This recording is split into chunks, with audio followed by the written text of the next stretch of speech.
All right. Welcome to another reading of The Great Cosmic Mother, Rediscovering the Religion of the Earth. We left off on, we stopped right before the next chapter, which is entitled The American Split. We are getting pretty close to the ending here. And it's been a ride. It's been a ride. Um, I'll give the format again. It's one where I just read for about hour and 45 minutes, something like that.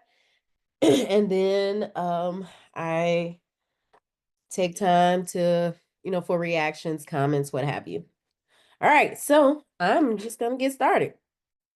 The American Split.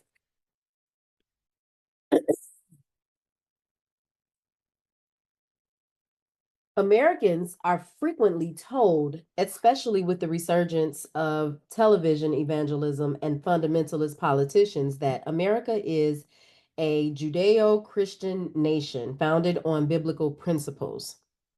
Such a statement easily passes by all those Americans who don't know much about our own history, and most of us don't. The English Puritans who first arrived to colonize America were highly biblical people. As Max Demont points out in The Indestructible Jews, these Puritans regarded themselves and were known in England as Hebraists. They took the Old Testament as their model of government, and once in America, they modeled their new homeland upon Old Testament principles. Though nominally Christian, and worshippers of Jesus, in social and political effect, it was the Old Testament that served as the ideological matrix of the laws and customs the Puritans attempted to live by in the New World. The Puritans were highly influenced by the Old Testament concepts of a people chosen by the biblical God to exert his will and especially to lead the rest of the world to righteousness. Demon writes, it was the Roman Christians who, with sword in hand, converted the pagans of Europe, thus bringing them their first knowledge of the Old Testament and its concept of manifest destiny.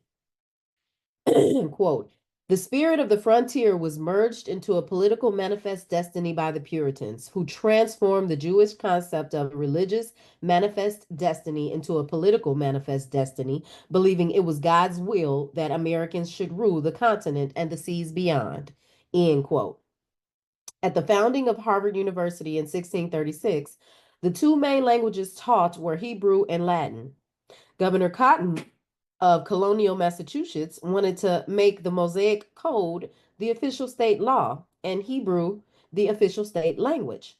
When women and some men were accused, brought to trial, and executed as witches in the colonies, it was by these Puritans who were thus interpreting Old Testament injunctions as Neolithic goddess religion as a colonial mandate to destroy New World witchcraft and paganism. For these Puritans, the New World was very much the biblical world of Yahweh. And when Americans began pushing at the western frontiers, clearing land of forests and Native Americans all the way to the Pacific, it was the Puritan Old Testament concept of a manifest destiny that fueled their drive to the West. As Damone says, though the political power of the Puritans was broken in 1800, their ideology became the American ethos. This Puritan ethos worked its way into fundamentalist belief in Protestant capitalism in general. A profound conviction that the political establishment of America and later its political economic hegemony over the entire hemisphere, perhaps someday of the entire world, were manifestations of God's will, a divinely mandated national destiny. But Puritan religious power was broken in 1800. It was broken or blocked or rechanneled by the second major influence on American life, the secular power. Who and what was this secular power? The founding fathers, as they are called, Thomas Paine, Thomas Jefferson, George Washington, John Adams, James Madison, Benjamin Franklin, et al. ETAL. The men who wrote the documents and espoused the ideas leading to the break with Britain and the American Revolution. The men who wrote the Constitution and Bill of Rights, and in general established the legal, political, ideological matrix that became American government and American ideals of freedom and independence of thought and behavior. The founding fathers were not Christian, they were deists. Deism was an 18th century rationalist philosophy emerging from the European Enlightenment. Deists understood God to be the principle of organization and intelligence in the universe. This ordering principle could be discerned by rational thought and investigation, but it was not a personal deity who could be petitioned by humans. Deists considered themselves to be decent and spiritually devoted men, but when they said God, they referred to cosmic law, not the God of the Judeo Christian Bible. Some deists, including the American deists, spent a good amount of time and energy criticizing and refuting the superstitions, dogmas, and rituals of the organized Christian churches, both Catholic and Protestant. The major premises of Christian religions are the idea of original sin and the belief in salvation through faith. Deists totally opposed these two basic Christian principles. Instead, they espoused the 18th century philosophy that defined human beings as one, essentially good, and two, capable of progress through knowledge, reason, justice, and liberty. Deists denied the dogmas of the virgin birth, the divinity of Christ, the concept of heaven and hell, and all ideas of damnation and redemption. Deism was, in fact, the origin of what is now called secular humanism, and it was the practicing philosophy of the men who conducted and won the American Revolution and became the founding fathers of the American government. The European Enlightenment, of which deism and the American Revolution were important elements, was a reaction against the historic collusion of court and church, which had made a bloody debacle of European history. The American deists lived on the still raw edge of 5 centuries of Christian inquisition and perpetual sectarian warfare in Europe. The historic ravages of persecution and scapegoating, the arrests, tortures, burning, and daily terror, the confiscation of the property, as well as the life of anyone accused of heresy or witchcraft. These nightmare events were still quite alive in the minds of men like Paine, Jefferson, and Adams. The Inquisition and witch hunts were the recent history of their people. This is why they wrote the Constitution and Bill of Rights in precisely the way they did. The First Amendment was not a philosophical abstraction, it was an attempt by non Christian men to structure a respect for religious freedom of belief or non belief, along with a strong legal control over any church's ability to condition the minds of American citizens with the alliance of the government. The two prime virtues for deists were liberty and knowledge, for white males like themselves at least. Any church state amalgamation threatened liberty and knowledge, which they rightly saw as enclosed in a mutual feedback system. One needs the other for either to exist.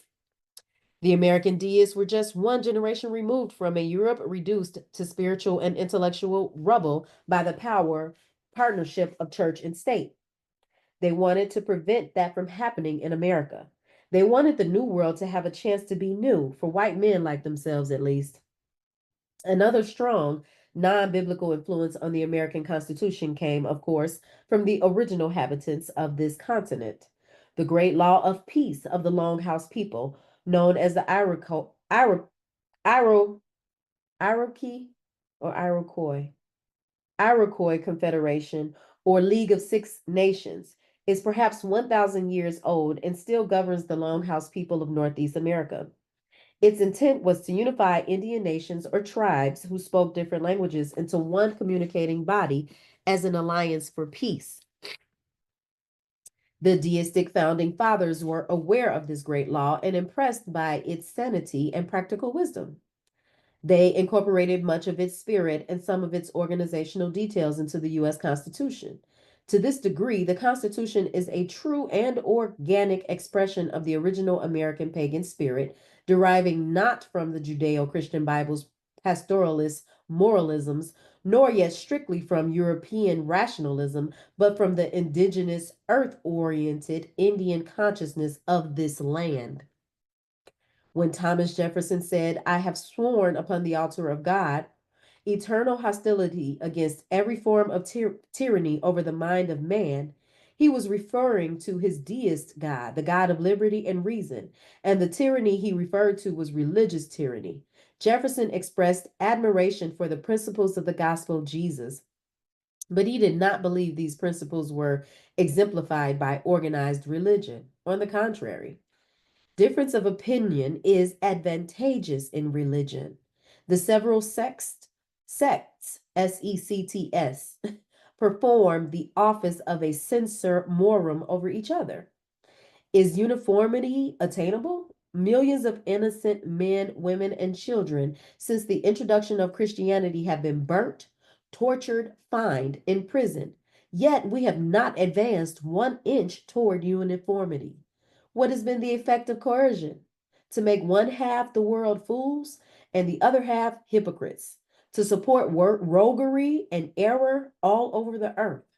Reason and persuasion are the only practicable instruments. To make way for these, free inquiry must be indulged. As for the biblical God, Jefferson described the Old Testament Yahweh as cruel, vindictive, capricious, and unjust. Thomas Paine spent a good part of his adult life fighting the Bible, its God, and its ideas. This is what he had to say about it. Quote, whenever we read the obscene stories, the voluptuous debaucheries, the cruel and torturous executions, the unrelenting vindictiveness with which more than half the Bible is filled, it would be more consistent that we called it the world of a demon than the world. I'm sorry. It would be more consistent that we called it the word of a demon than the word of God. It is a history of wickedness that has served to corrupt and brutalize mankind. And for my part, I sincerely detest it, as I detest everything that is cruel. End quote. Louise Michel, one of the heroines of the French Commune, who was exiled from France after the Commune's defeat, wrote in her memoirs, quote, throughout the world, there are too many minds left uncultivated between those who know nothing and those who have a great deal of false knowledge, those warped for thousands of generations by infallible knowledge that is not correct. The difference is less great than it appears at first glance. The same breath of science will pass over both. End quote. This was the spirit of the time, the spirit of post Inquisition Europe, when freedom fighters saw clearly and spoke eloquently against the tyranny that had for so long been exercised, not simply over the human body, but over the knowledge seeking human mind and the freedom seeking human spirit by the collusive powers of church and state. People were seeking knowledge, liberty of inquiry, reason, science as the way out. The way out the way over that hideous, tyrannous gray wall. Thomas Jefferson, the American deist, was writing in the same spirit when he deplored that religious slavery under which a people have been willing to remain, who have lavished their lives and fortunes for the establishment of their civil freedom. But as Jefferson, Madison, and the other deists saw, there were many people who were willing to risk their lives fighting for physical and political liberty. For physical and political liberty, who then turned around and submitted their minds to religious dogma, to spiritual tyranny. Jefferson and Madison constructed the First Amendment to allow such people a freedom of religion to do so. But they intended the same amendment to absolutely prevent them or any church from imposing such mental and spiritual tyranny on anyone else. Because of their absolute insistence on a separation between state and church, because of their deistic beliefs in the innate goodness of human beings and the evolutionary value of reason, knowledge, and liberty of inquiry in the development of a truly human consciousness, Thomas Jefferson, Thomas Paine, James Madison, George Washington, and all the other American founding fathers could be justly called the first American secular humanists, the same type that is now being called by fundamentalist preachers the enemies of America and those who want to destroy the American way. This strange reversal occurs because the fundamentalists identify the American way as the way of the Puritans, those pre revolutionary English Hebraists who were indeed trying to live out the mandate of the Old Testament on American soil. But the Puritans did not conduct the revolution or write the Constitution that established the American government. This American way, the way of Paine, Jefferson, Madison, and the Bill of Rights, was the way of non Christian deists, of men whose positive influences were not the Bible, but the European Enlightenment and the very secular works of Voltaire and Rousseau. The secular humanist way, in fact, which was not the invention of 20th century liberals, feminists, and other atheist pinkos, but was officially born with the birth of the American Constitution. As many of us were growing up, humanism was not a dirty word. It meant a generous concern for the liberty, well being, and growth of the entire human community. It meant a rational acknowledgement of the fact that human beings build the human world, and if we build it greedily, fanatically, or stupidly, we will all end up suffering in it. During and after World War II, it meant everything opposed to Hitlerian fascism and Stalinist tyranny. In a naive but well meant way, during those years, humanism meant the American way. For the past 2 decades, however, Christian fundamentalist preachers and ideologues have been trying quite loudly to redefine humanism as something un American and even evil. In their definition, secular humanism means putting humans at the center rather than God. And they insist this human centered society is to blame for all the world's crime, violence, disorder, and general unhappiness. Socialists and many other people would argue that the modern Western world led by America is not humanist but capitalist, and that at its functional center is not the human being but the dollar, and that it is not secular humanism but capitalist exploitation which is causing so much of the world's violence, degradation, and destruction. Further, when we look for examples of the societies that have put God at the center, what we see is appalling. We see 5 centuries of European Inquisition. We see the witch hunting obsessions of our own colonial Puritans, who were not above torturing small children until they testified against their own parents. We see Nazi Germany, led by a crazed necrophiliac who proclaimed he was finishing the work of the Lord, a work of mass extermination. We see contemporary Iran ruled by holy men who are executing 7-year-old children and lining their streets with the hung bodies of traitors against God. No human being, no preacher, no holy man, no church can put God at the center of life. God is already there. We choose to perceive or not to perceive this fact. No one can put God anywhere. God is already there. What the fundamentalist preachers and self appointed holy men mean is that they're going to put some man's idea of God at the center, an idea that is born of the inflated egos of these preachers and holy men themselves. It is never to God, but to men's ideas of God and to the swollen egos of God's self appointed policemen on earth that millions and millions of human beings have been torturously sacrificed in all the God centered societies of the past 4,000 years of patriarchal earth. In all true religion, approximation to God is revealed by a steady growth of wisdom and peace. In false religion, approximation to some man's idea of God is always signaled by increasing fanaticism and bloodshed. The God so many contemporary fundamentalists of any religion want to put in the center of our lives is, in fact, a regime of total tyranny established by mortal men in the name of God and in name only. The first American secular humanists, the founding fathers, and in particular Paine, Jefferson, and Madison, saw this problem very clearly because they were children as well as students of European history.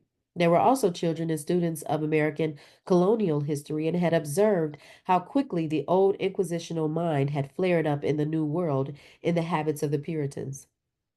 The Constitution and the Bill of Rights were their attempts to save America from becoming more God centered tyranny ruled by holy men with a terrible bloodlust. There's a third stream in North American life. It was never really on the historical surface of white American consciousness, as were colonial Puritanism and the rational humanist deism of the Constitution writers. It has always been an underground stream, that of wildness, of sensual innocence, of paganism. Many Europeans did come to America with a conscious desire to escape civilization, a civilization of constant inequity, harsh morality, and warfare, and return to nature. America was an entire hemisphere of pure nature. Not a few European men did return to wilderness in America. They joined Indian tribes or became frontiersmen, exploring ever westward until they hit the Pacific Sea wall. Some of these people were just blindly running from the straightened life. Others were consciously pagan. This underground stream emerges as the real American dream, a peculiar lust for innocence, which is always sought, never found. This pagan American search was never for the Puritans' moral God or the deist rational God, but for the time of paradise before God, the garden of beasts, trees, and human souls living in harmony before Yahweh, Christ, and Descartes. There is a kind of generic memory that such a time did exist, and America briefly seemed a place where it could be refound. In 19th century America, there were many Edenic or utopian experiments in communal living, fueled by a dream of communal harmony and personal ecstasy.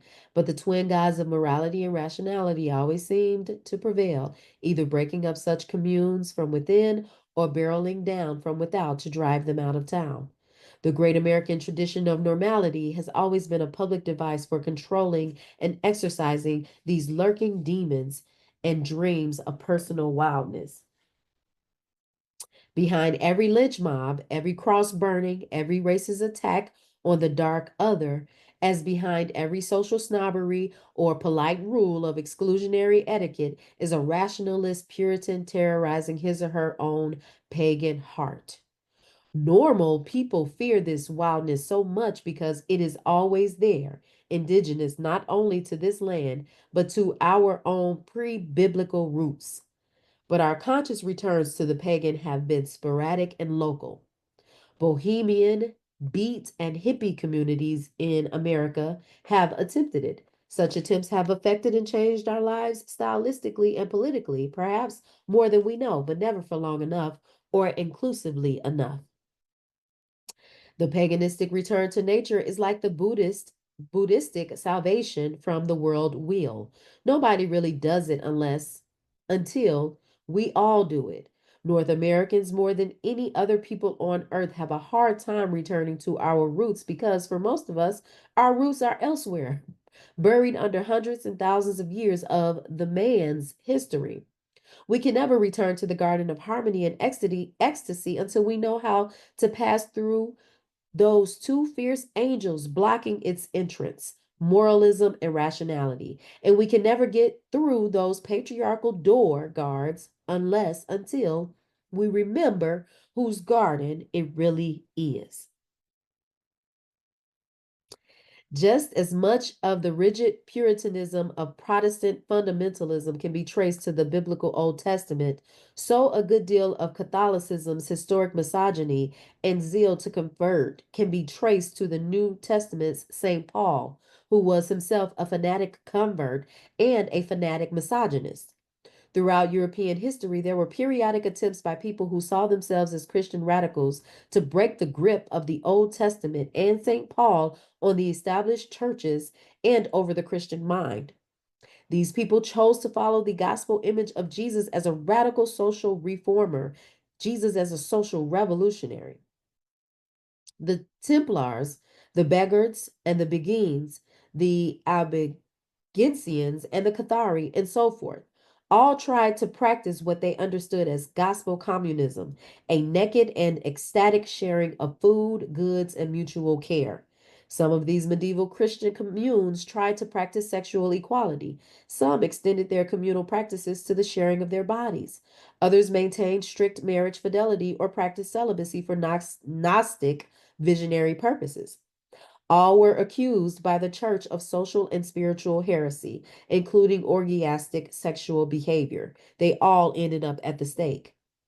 Many of the experimental communes in 19th century North America were composed of similar radical Christians trying to live out their interpretation of the Gospels and of the Jesus image as a call to return to communal living and ecstatic non-possessive behavior. Within a Victorian society that valued the accumulation of private property and wealth as a moral duty, the North American communalists practiced a sharing of shelter in all material goods and daily activities. Within a Victorian society that covered piano limbs with crocheted cuffs so it was not forced to see or even say the fact of legs, and in parentheses, they say in a society that had more brothels per capita than any other society on earth, the radical communalists practiced either free sex or strict celibacy with marriage partners living as brothers and sisters. These communal experiments in North America, like the hippie communities of the 1960s, were marginal and elitist, middle class by necessity.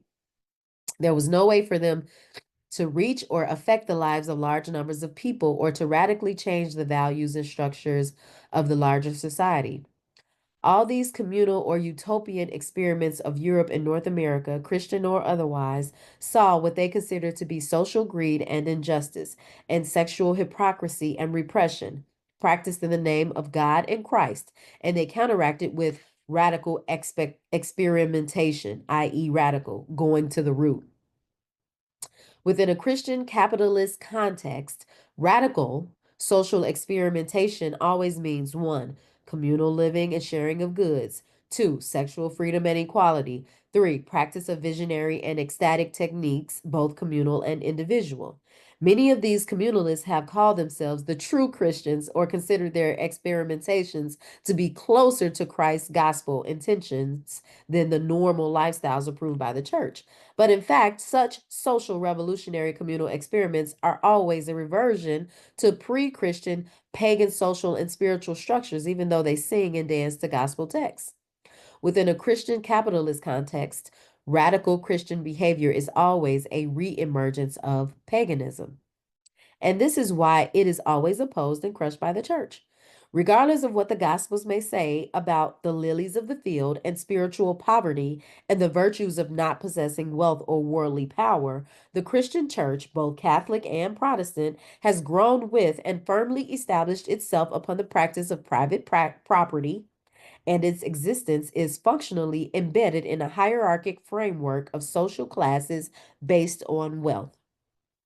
The wealthy and powerful uphold the church as a major instrument of social discipline and repression, and as the most effective inculcator of the divinity of the status quo.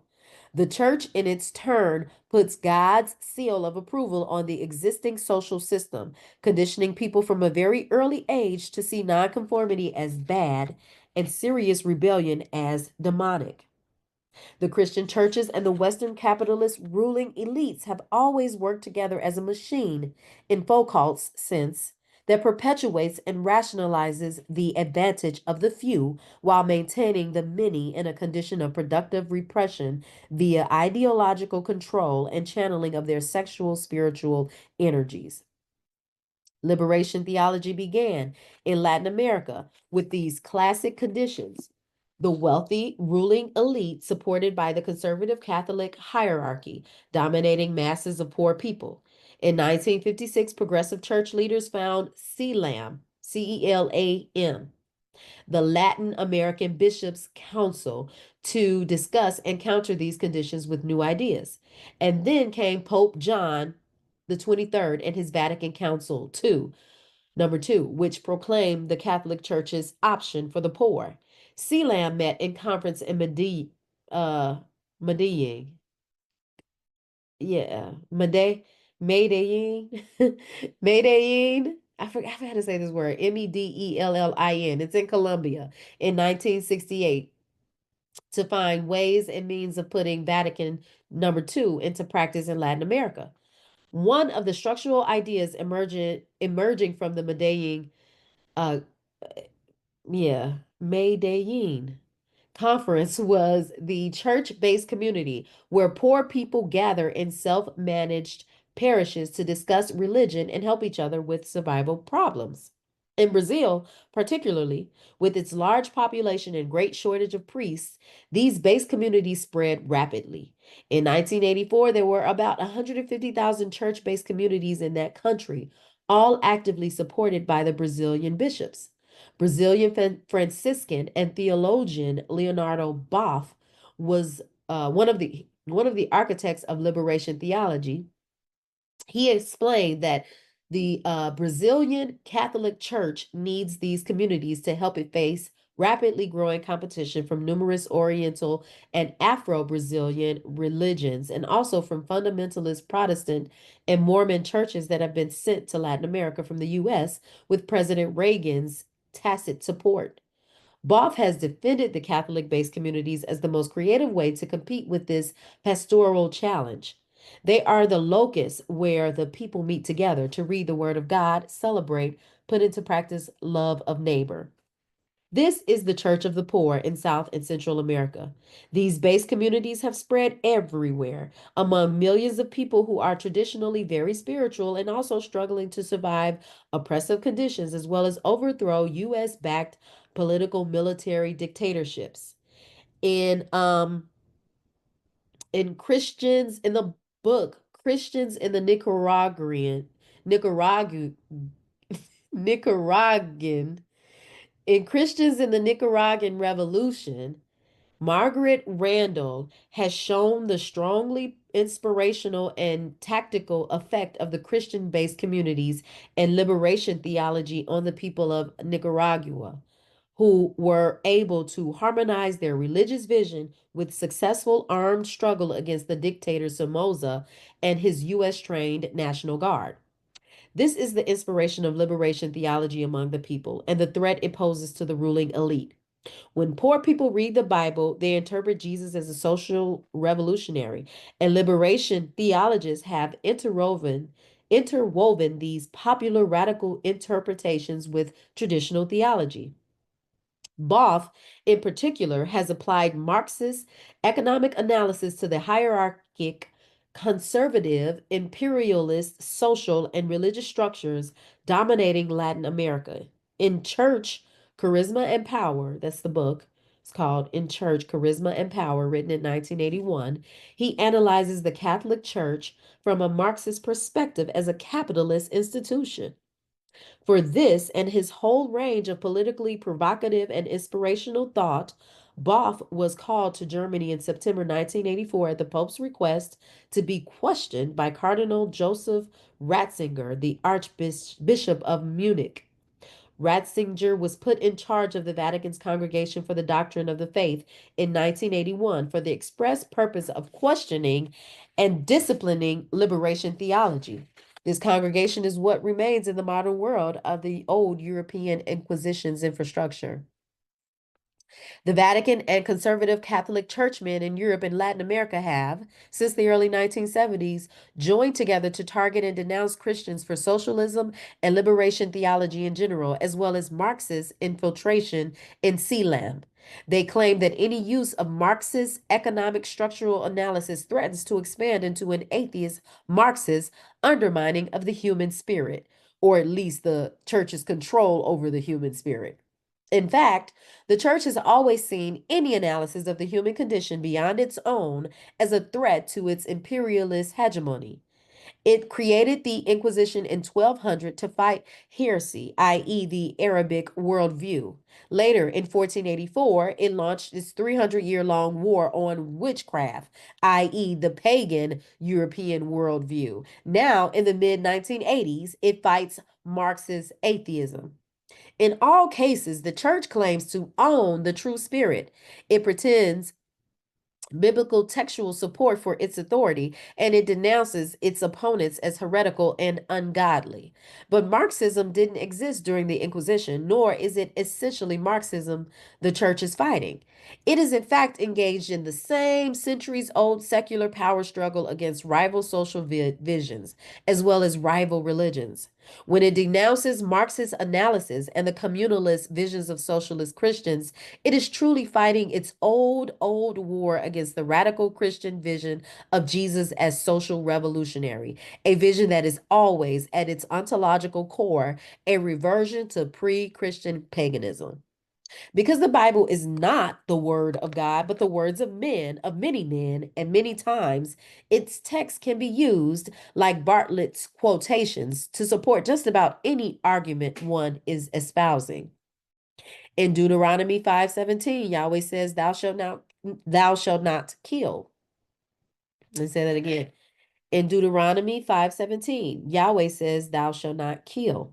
In Deuteronomy 2:34, and chapter 7, verses 1 through 2, and Leviticus 20, chapter 20, verses 1 through 27, and throughout the books of Exodus, Numbers, Joshua, Samuel, and Kings, Yahweh commands that his people kill a long, explicit list of people Yahweh finds offensive. Human sacrifice to idols is divinely condemned. Yet, on page after page, Hebrew heroes like Samuel chasten their enemies by annihilating whole villages, butchering pregnant women, infants, and old people, right down to the cows and ducks and geese. And these my lie type massacres are, we are told, not only condoned by God, but empowered and blessed by Him. Which word of God do we listen to in the crazy bowels of the night? By the same token, there is much biblical textual support for the idea of Jesus as a social revolutionary and the Gospels as a revolutionary's handbook, as there is for the maintenance of a hierarchic social system based on wealth and ruled over by a political, religious, military dictatorship in God's name. In Margaret Randall's book, A Nicaraguan named David speaks. There cannot be a church of the rich.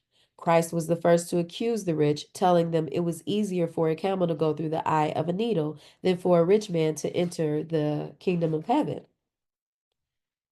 One does not need Marxist training or Marxist analysis to see the gospel of Jesus as a spiritual and social radical breaking with the traditional hierarchy of his people and of imperialist Rome, denouncing both the wealthy Jewish and Roman ruling classes and their corrupt priesthoods to call the human soul to rebellion against its condition, its false ontological condition, falsely rooted in an anti spiritual, anti holistic social order. The Bible, like all large cosmological works of the human mind, gives to us essentially what we come looking for. The authoritarian looks for passages promising God's blessing on a fascistic status quo and finds them. The radical seeks confirmation of an active revolutionary vision and finds it. Certainly, there are more than enough New Testament passages illustrating Jesus' radical social intuition and his desire to do away with the hardened and corrupt institutions that block and deform the aspirations of the soul, to give textual authority to the liberation theologians and their work. And when it comes to textual authority, we have to remember that the entire establishment structure and worldly power of the Roman Catholic Church was based on one joking pun made by Jesus, who said he would build his church on this rock, i.e., on the Apostle Peter, whose Latin name comes from Petra, meaning a stone. And thus, Peter is legendarily the first bishop of Rome, and all the mythic and worldly authority of the Vatican derives from this pun. Politics happens when people realize their daily survival problems are not caused by individual sin and guilt, but by a collective malfunctioning. Within patriarchal Christian capitalism, this is the taboo vision.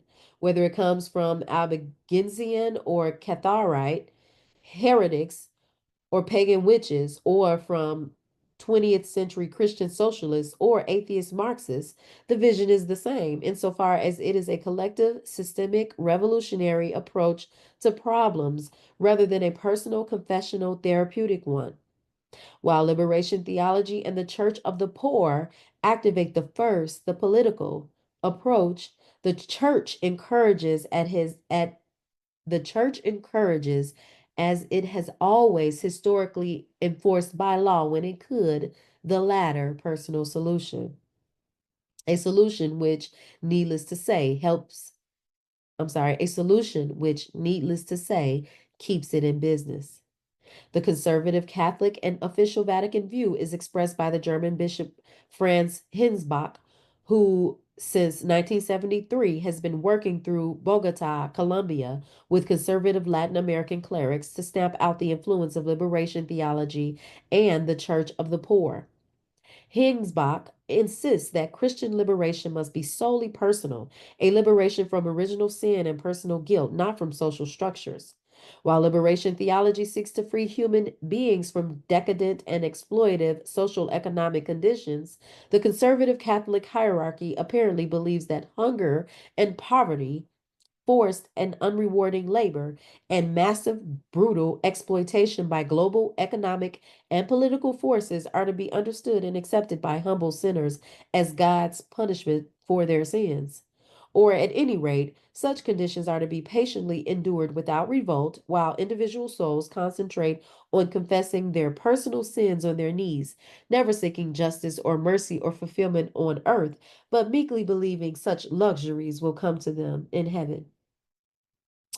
Original sin, it seems, is the sin of being born poor. Or if not, why don't the rich, the owners, the exploiters, the bosses, the ruling political, religious, and military elites have to suffer in this way? Mm, Jab. Mm.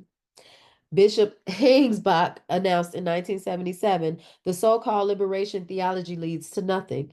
Its consequence is communism. Hingsbach's opinion was important on the secular, if not the divine level.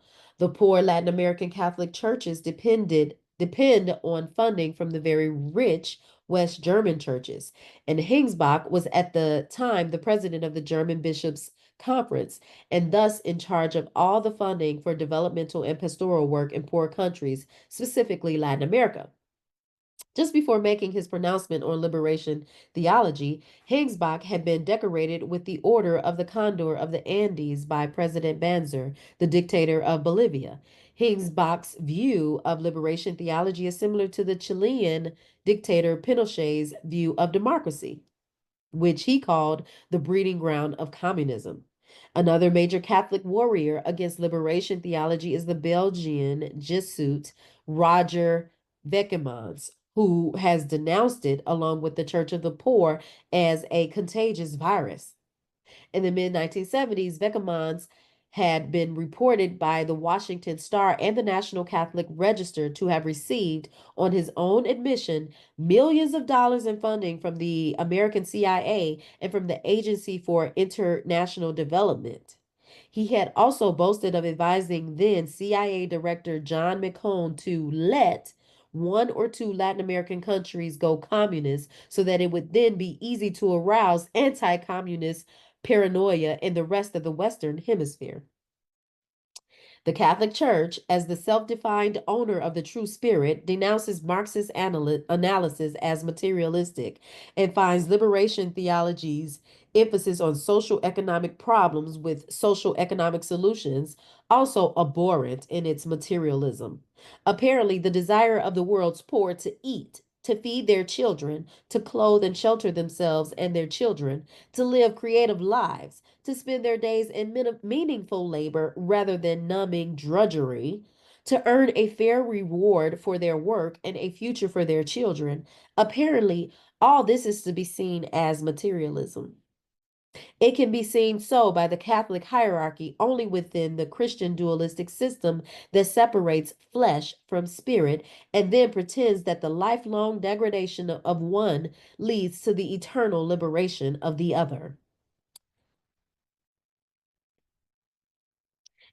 In fact, suffering can and does enlarge the human consciousness, but not within a dualistic or anti holistic system. Within Christian civilization, the suffering of the poor, generation after generation, has served as little more than nervous titillation for the well off. The rich derive a complacent sense of continuous self justification by muttering, "The poor we have always with us," etc., and other selected phrases. Coming from the Vatican and the Catholic bishops of the wealthy German church, who have all spent most of their lives in a heady atmosphere of pearls, gold, velvet, and good wine, such a charge of materialism is stunning. If we wonder if any of these princes of the church have spent much time sweating, starving, or shaking with cold, the answer is probably not. Nor is it spirit that clothes their daily lives in perpetual luxury, whether they are liberally endowed, I'm sorry, rather, they are liberally endowed with the accumulated material wealth of centuries. It isn't the poor people who need redemption, but the fabulously wealthy churches themselves. The only way the Christian institution can redeem itself, surely, is by helping the poor and the persecuted realize equity and justice. Half the world's Roman Catholics live in Latin America. That is a powerful force. Enormous changes could occur if the Catholic Church, led by the Vatican, removed its holy sanctions from the exploitative systems of the rich and denounced and renounced the ruling political business and military elites it has helped to bring to power and maintain in power for over 450 years throughout Latin America. But papal lip service won't make change happen. Total structural and ideological change is necessary. Liberation theology and the Church of the Poor are such real attempts at real change, and they are being called up to defend themselves before the grim, persecutory shadow of the Inquisition. Can Christianity truly be revolutionary? Can it change its institutional, ideological self and thus help change the world? What is Christianity? Insofar as it derives from both biblical testaments, it is a set of ontological principles or assumptions that must be confronted on an ontological level by anyone seeking a merger of the Christian religion and genuine world change. These principles are: one, that the creator is separate from the creation, therefore does not participate continuously in evolutionary process. Two, that the creator is pure spirit, mechanically dichotomized from a creation of impure matter. Three, that human beings have committed a primal sin or crime of disobedience to the will of God. Four, that God has therefore condemned the entire race to continuous suffering and punishment on an evil earth as expiation for this original crime of our parents in Eden. Five, that to be born, therefore, is to be born in sin, i.e., to be born through the mother who represents the original sin and inherent evil of flesh. Six, that to survive in a world of sin, the male must dominate nature, while women, as embodiment of that nature and its vessel, must undergo domination. Seven, that the only way to be saved from this situation, from life on earth and life after death, both defined as hells ruled by the devil, is through submission to Jesus Christ, who is defined by his religion as the only time in the history of the universe that spirit ever entered into matter, i.e., incarnated. Eight, that these principles exist because the world is a mechanically structured dualism of God and devil, pure good versus pure evil, eternally at war with each other, and eternally irreconcilable, in which human life is meaningful only insofar as it functions as a battlefield for these two forces. Human beings must choose one side or the other, but can never transcend the dualisms or resolve them in holistic consciousness, which was the consciousness forbidden by Yahweh in the Genesis garden, by the way. Since the ontological worldview embedded in these principles is seen by many of us as the cause of the problem, how can radical change occur via the same principles? Can the world or Christian civilization be radically changed without radically changing that world's structuring ontology? How can one find a truly revolutionary solution without radically changing the terms and cosmological assumptions of the problem? Mary Daly is one of the few people among feminists or contemporary thinkers in general who has wrestled with this situation at its ontological roots. She has done so as a feminist in her books Beyond God the Father, Gynecology, and Pure Lust. Pure Lust is a great book. In Pure Lust, in a section entitled The Courage to Sin, she points out that sin derives from a Latin word meaning to be. To sin is to be. Sin comes from the Old English SYNN, meaning to sin, with the root word being Old English ES, to be. ES, the root of being, is a basic Indo-European word root. Interestingly enough, in Hebrew, the word sin means the moon.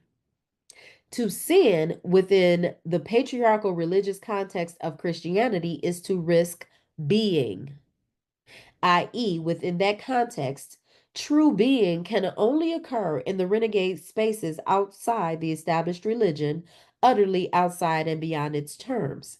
The Christian dream has already been written from beginning to end. It says that only life, it says that only one life was worth living, and it's already been lived, and it was his. The best believers can hope for is an imitation of Christ. Christianity promises to save the human soul, but in fact, Christianity exists by saving humans from the experiment. I'm sorry. Wait, let me say that again. The best believers can hope for is an imitation of Christ. Christianity promises to save the human soul, but in fact, Christianity exists by saving humans from the experience of our own souls. If we will forfeit our own mystical journeys through the world, if we will give up the dangerous adventure of discovering and creating our own consciousness and evolution, Christianity will give us in return a script about Jesus. And this is the only choice Christian ontology offers. One can spend one's life risking the sin of being, or one can submit and spend one's life following a dead script. The tragedy of Christianity is that it has kept untold millions of human beings from sinning, i.e., from knowing their own souls. For it is life that Christianity promises salvation from life directly experienced for the first time without the stale safeguards and blinders of a prefabricated script. Upon the machinery of sin and salvation, the whole Christian ontology rests. The figure of Christ that the church is based on is this machinery, i.e., Christ depends on human sin for his existence. One can say that sin is the food of the Christian church, and it cannot keep eating it if it does not keep producing it, producing a definitive vision of life as sin, as experiential being we must be saved from. If the world has been hell under 2,000 years of Christianity, it can be said to have been so as the result of a self-fulfilling prophecy. The Christian machine is not programmed for any other result. In Nicaragua, in any place touched by the energy of liberation theology, the popular belief is entre Christianismo y revolución no hay contradicción, meaning between true Christianity and people's revolution, there is no contradiction. But what is Christianity without the established Christian church built on traditional biblical Christian ontology? Che Guevara said, at the risk of seeming ridiculous, let me say to you that the true revolutionary is guided by great feelings of love. This is the radical Christian vision also, the vision of Jesus as a social revolutionary. Such a vision has historical precedent going back through European Gnostic and heretical communalism, back through the gospel days, about 2,000 years older than Marxist analysis. But as we've said, it goes back even farther than that, to the Neolithic vision of the vegetation deity, or to the original Great Mother herself, primal beings who sacrificed themselves through love to restore and refructify all life on earth. The radical Christian vision is and always was a re-emergence of paganism. To be truly revolutionary, Christianity would have to dissolve itself. It would have to dissolve its male dominated and celibate hierarchies and the social class systems from which it derives its worldly power. It would have to renounce and dissolve totally the world hatred, the flesh hatred, the ontological misogyny which has so long provided it with fanatic energy. It would have to renounce most of the Old Testament, most of the New Testament, and all of Revelation, which dooms us to a grotesque apocalypse. It would have to throw out Genesis to return us radically to an image of God based on the pre biblical universal perception of a great mother, a bisexual being, both female and male in spirit and function, who wants us to enjoy ecstasy and to eat of the fruit of immortality. It must totally renounce and dissolve spiritual chauvinism, spiritual hypocrisy, spiritual paranoia, and spiritual tyranny, and all world systems built in the secular image of these spiritual distortions. It would have to wholly renounce and dissolve all perceptions, systems, and functions deriving from the false historical idea that some people have a divine mandate to co opt, convert, genocidally destroy, or otherwise imperialize others. It would have to crucify itself in its own terms as expiation for all this guilt. But as we said, if the Christian church ever changed itself this radically, it would become pagan. To realize its most radical vision, Christianity can only reinvent paganism. So why not just simply be there? Child. In North America, the rationalism of the founding fathers, the deistic rationalism of the Enlightenment, which wrote the U.S. Constitution and the Bill of Rights, has given us a large measure of spiritual freedom, of freedom to experiment, of freedom from cradle to grave conditioning and control by the dogmas of any particular church in collusion with the state. We all owe more to this rational freedom than we realize because it has worked. We take it for granted. We have no concept of what it is like to grow up under the conditions of state enforced religious tyranny. At the same time, this very rationalism has pervaded the American atmosphere with non ecstasy. For generations, many people have felt they stood in a very dry, pragmatic wasteland, secular America, with no genuine tradition of spiritual celebration, of communal epiphany. Americans long for this more than they know. The ersatz results are orgies of patriotism and game fever at parades and in football stadiums, but never quite the real thing, at least not as a communal experience. In Latin America, the Catholic Church, which is chronologically and psychologically much closer to the pagan than is anything Protestant, has allowed celebrations and customs of indigenous Indian people to remain alive, interwoven in a festive ribbon with Catholic holidays, saints' days, frequent loud celebrations of cycles and epiphanies. Latin America has this, which North America longs for in the secret places of what's left of its soul. But Latin America also bears the terrible burden of political and military dictatorships, partly at least established and maintained in power by almost 500 years of domination and status quo rationalization by one church. The death squads, the armies of terror and torture now running rampant through so many of this hemisphere's nations are, in fact, the leftover machinery of the Inquisition.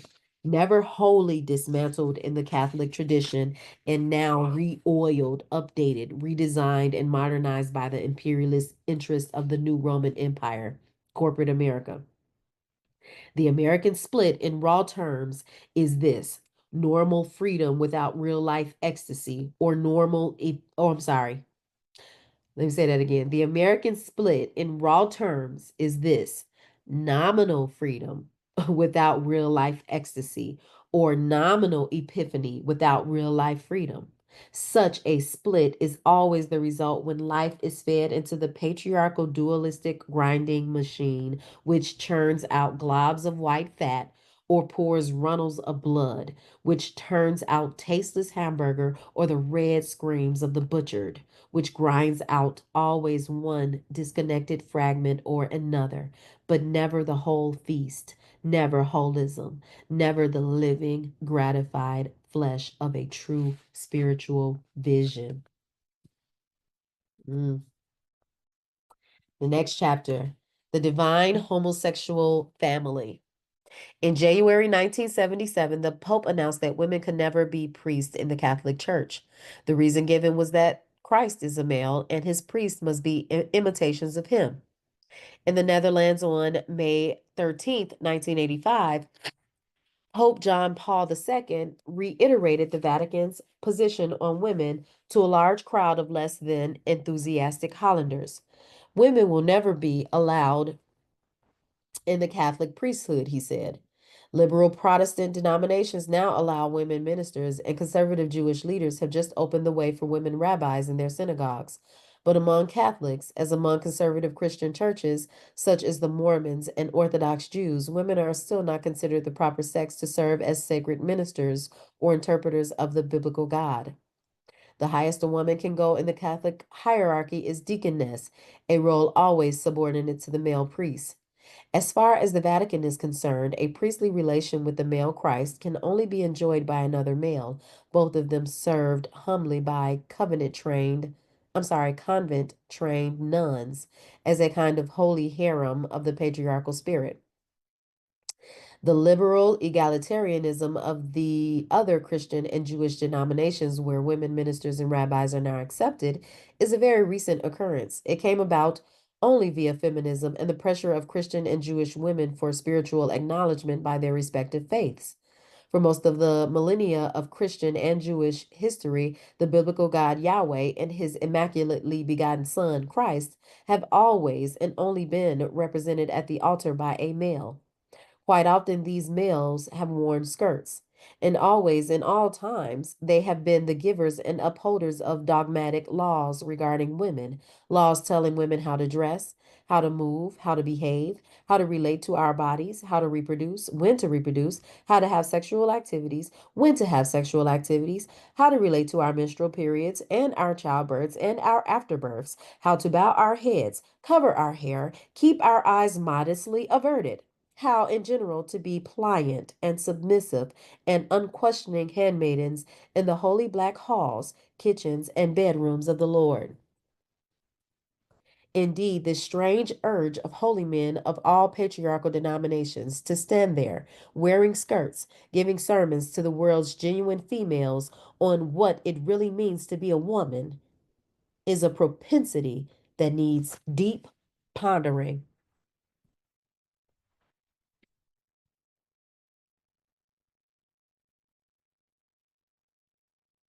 Nonetheless, it has been the history of the male god religions.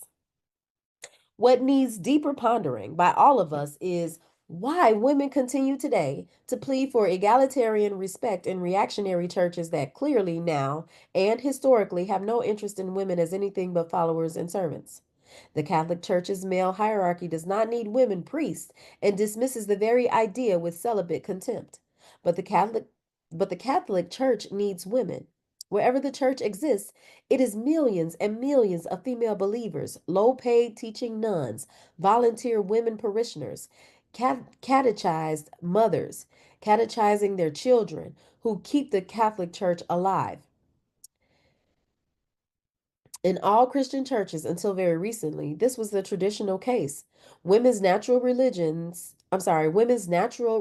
impulse and capacity has kept patriarchal churches in business for so long.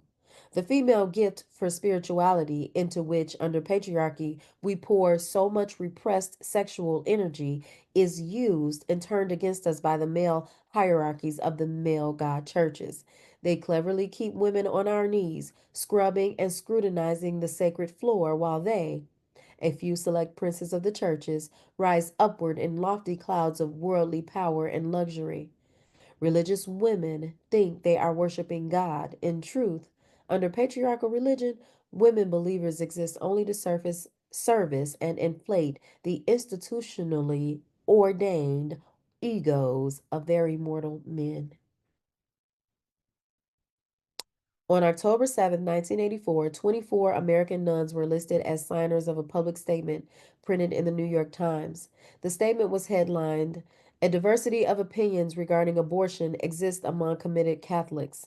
American nuns in the past few decades have been at the forefront of social action for change, in particular regarding women's rights to control our reproductive functions, a right supported by a majority of American Catholics, it would seem. American nuns have been frequently willing to oppose or challenge the Vatican and the conservative American Catholic hierarchy. Sisters of Mercy nuns, who direct the second largest hospital chain in the country, wanted to allow sterilization and tubal ligation in their hospitals, many of which are in isolated tradition-bound areas where women have no other birth control options. The Vatican and a conference of US bishops forced the Sisters of Mercy, under threat of dismissal from their jobs, to sign statements disavowing all surgical methods of sterilization. The Catholic hierarchy, like all consciously patriarchal power institutions, very much needs to maintain control over female reproduction. They won't allow sterilization or birth control. They definitely oppose abortion. A large number of American and European Catholic lay people disagree with the Vatican on all these issues, and the American nuns have been heroically responsive to what they perceive as a desperate and legitimate need on the part of women to control the number of children we have. So the American nuns signed the New York Times paid statement, which at its most radical simply pointed out which at its most radical simply pointed out that even many Catholic theologians acknowledge that abortion can be a moral choice in specific circumstances. The statement was signed by many prominent Catholics, including two priests, in addition to the 24 nuns.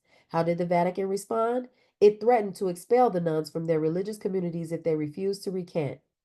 What this dismissal means to these women, most of whom are over 40 and have given their lives to the church, is a loss of home, a loss of community, a loss of livelihood, and a loss of pensions. The nuns were not even informed of this threat of severe punishment in advance. The orders came abruptly from their supervisors. A few of the nuns heard the news on the radio via a Vatican leak to the press before they even had a chance to be informed by their supervisors.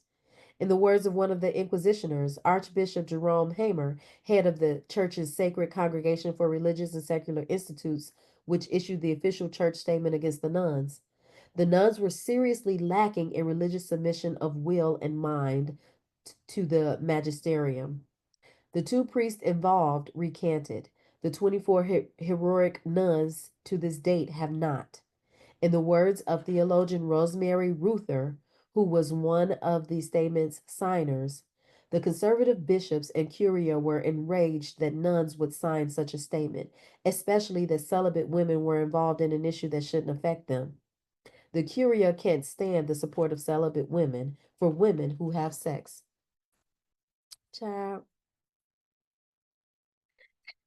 The 24 nuns, in Ruther's opinion, are among the best and brightest in the American church. Some have national reputations for their organizational work for Central America, women's and gay rights. Some hold PhDs from Yale, Harvard, and the University of Chicago. Some are theology teachers or authors of books on women's role in the church. They were zapped by the Catholic male hierarchy with no respect for their accomplishments. However, something like an enraged husband kicking out a disobedient wife. Some of the nuns felt the Vatican's threats and mode of threatening constituted psychological rape. Under Vatican number two, there was great liberalization, not only in the relation between the church and the poor and in the area of social reform, but also in the customs and rules of the religious life within the church. Nuns and many priests came out socially, involving themselves passionately in radical issues, e.g., the anti war movement, anti nukes, Central America, women's rights. Hold on, I have to make a note right here. Let me just make a note.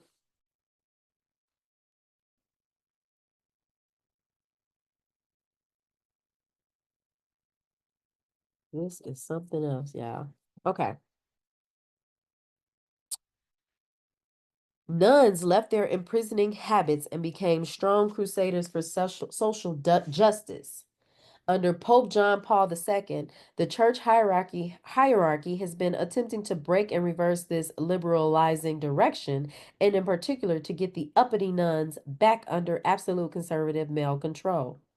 The media has focused on the most obvious Vatican backlash against the nuns. The attempt to force them back into their religious habits, the long, thick costumes of constriction and submission. But this back to the habits movement is only symbolic of something deeper. All habits are. In Ruther's informed opinion, the Roman Catholic Curia is maneuvering back to the top down monarchical organization of pre Vatican number two days, in which all power and authority is at the top and all submission and obedience is at the bottom. In such a hierarchic scheme, the totally subordinate position of Catholic nuns is critical. In Ruther's words, they are at the bottom of the chain of command but have the essential role of passing on commands to the laity, as mothers to children. The burning question remains: why do women continue to give our gifts of spiritual devotion, of impassioned energy, of mental brightness, of profound social concern to male dominated and male defined religious institutions which are based structurally and ideologically on a searing contempt and hatred for women? Why do women continue to give our physical endurance and biological endowment to patriarchal churches which exist ontologically and practically by attempting to dominate and control human female reproduction like a bunch of cattle breeders controlling the fertility of their cattle? What would happen today if all the millions of religiously active women on earth just walked out of their patriarchal churches, just left them flat? Better and braver and wiser to take our female blood energy and brain power and build our own church within it, making sacred our own experience of oneness within the mother, between each other, and within ourselves. After 2 or 3 millennia of serving a male godhead and male priesthoods in devotion and submission, could women ever take ourselves seriously enough to serve the sacredness of ourselves, of each other, of the earth and its holy wild creatures? No study has been made of the effect of a male godhead on the intimate beliefs and experiences of women. Traditionally, nuns were seen as the virginal brides of Christ, serving a purely disembodied sex role in the Catholic Church.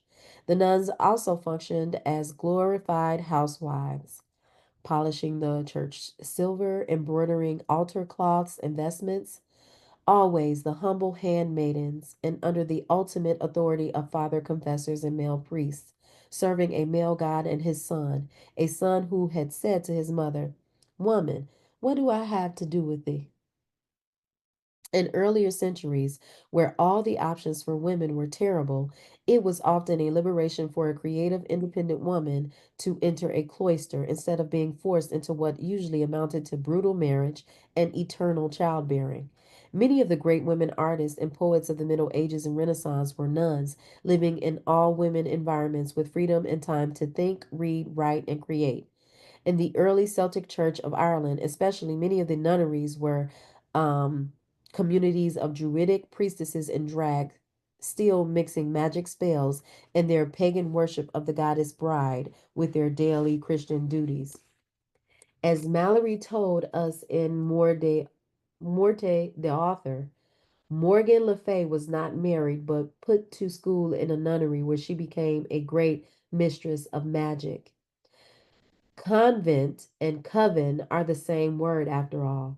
Doubtless the psychological influence of these witch nunneries contributed to the atmospheric survival of the goddess in Ireland.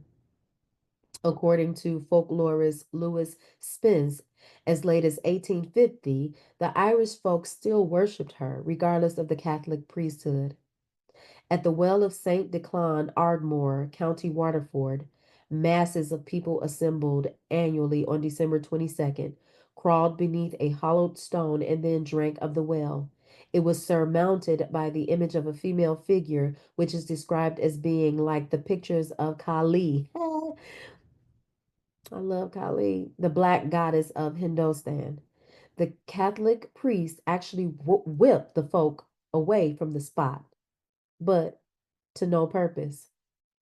As Kali and Kalish are the same goddess after all, the whips of the priest can never turn what was into okay. The as Kali and Kalich are the same goddess after all, the whips of the priest can never turn what was into what was not, nor can failure of memory. The Christian Trinity has been dubbed the divine homosexual family. It consists of the all loving Father, his immaculately conceived Son, and an all male priesthood who live in celibacy among Catholics and among all Christians, serve in some strange way as male brides to the Father Church. When Christians want to blame their religion for corruption and error, they usually refer to it as the mother church, making sure the father and his son are kept free of all blame for her material failures. Most modern Christians do not know, however, that well into the early Middle Ages, the Holy Ghost of the Trinity was seen as female by the people, another relic of goddess worship.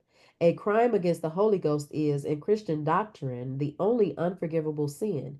This continues the pagan matriarchal tradition that matricide is the crime without forgiveness.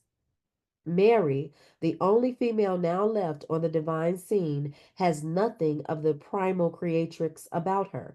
She is a mere lowly mortal woman, lifted up by Yahweh's divinely disembodied attention, impregnated by it, in fact, without ever seeing or touching the man, to produce a son for the Heavenly Father. Supposedly, Mary is impregnated by the Holy Spirit. This is interesting if we interpret this fertilizing ghost as the remnants of the Great Mother. The impregnation of Mary echoes all the classic patriarchal myths of mortal women being implanted by more or less force with the seed of the sun god. In all the other myths, however, there is fleshly contact between God and mortal and something that could be called sex or rape. In the New Testament tale, there is no sex, however, and it is to a divine absence that Mary acquiesces with vapid humility, an absence that uses her without even having to touch her. And Mary, in our eyes, does not even gain the simple strength of struggling or choosing. She has no identity except as passive acquiescence to an absence. And this is how Christ is conceived in both his physical conception and in our conceptions of him. It is also fastidious. No, I'm sorry, it is also fastidious, so non textural, so cerebral and unreal, so bordering on the sexually pathological, in fact. The messy femaleness of Mary is dealt with by pretending it is not there. And this has been the fate of female sexuality under Christianity. It simply is not there. It is a story of disembodied alienation and non identity that stretches from the Virgin Mary of the New Testament to the modern story of O, in which a woman supposedly achieves complete sexual gratification by giving over her body wholly to male control while she remains anonymous without identity or passionate being, just not there. O is the 20th century incarnation of Mary. In both, an essentially anti sexual cultural mind deals with female sexuality by using it without encountering it. For this was how Jesus was conceived, and thus it becomes a major, though distorted, mode of eroticism in Christian culture. The faceless O undergoes daily sexual sacrifice and mutilation on the altar of a phallic god, just as the archetype Mary undergoes lifelong sacrifice of active self mutilation of her conscious identity on the altar of Yahweh in Christ.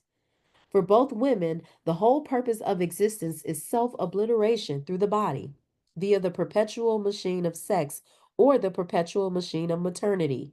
Mary and O are bookends enclosing the history of women's lives under patriarchal religion. In their stories, they they act out an alienation that is personal, social, mythic, cosmic, and total.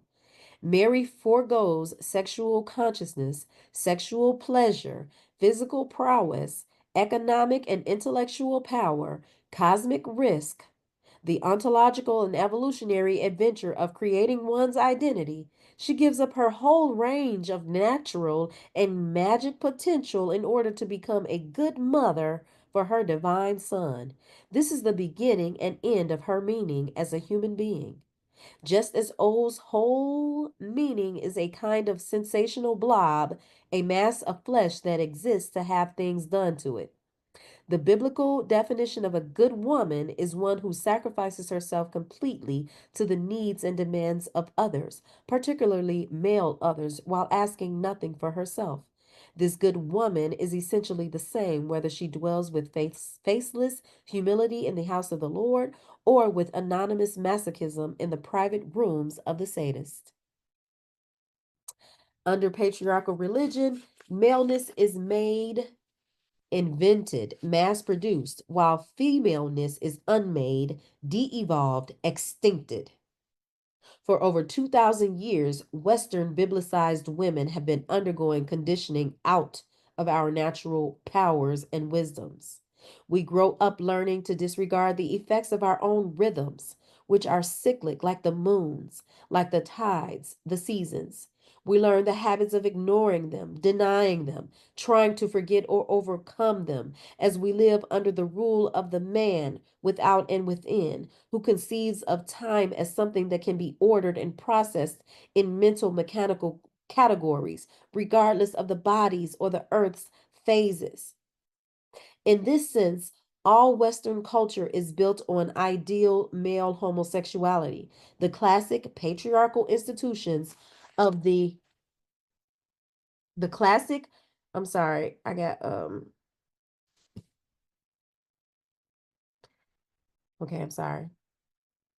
In this sense, all Western culture is built on ideal male homosexuality, the classic patriarchal institutions of the military, the hierarchic centralized governments, the academic, medical, and legal professions, as well as the priesthoods of the various biblically derived denominations, all being built around the male body in its relation to other males, and very explicitly to the exclusion of women's bodies, cycles, needs, and capacities.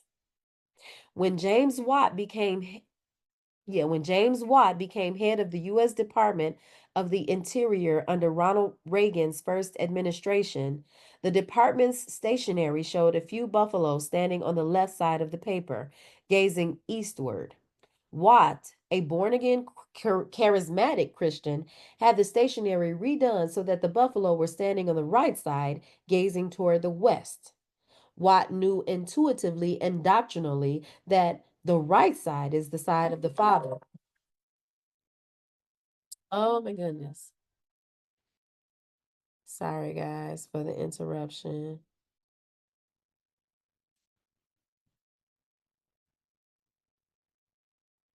Um,